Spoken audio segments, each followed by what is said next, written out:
Sa labing awahing dagan sa panahon, ang kanhing bagyong Kerubin nga mihinay og nahimo na lang low pressure area, posibleng maumol na usab pagbalik pagkabagyo karong adlaw, matud sa Pag-asa. Subay niini mipagawas na og rainfall advisory ang Pag-asa DOST.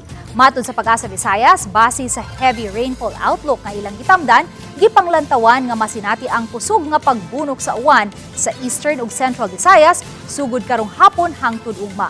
Busa subli nilang gipahinumduman ang publiko sa posibilidad unya sa mga pagbaha o pagdahi sa yuta.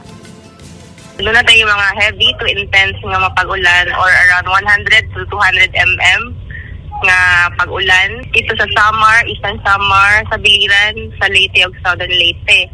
Unya natay moderate to heavy, mga around 50 to 100 mm nga amount sa ulan nga posibleng muhundak sa mo fall over Cebu province ug sa Bohol province.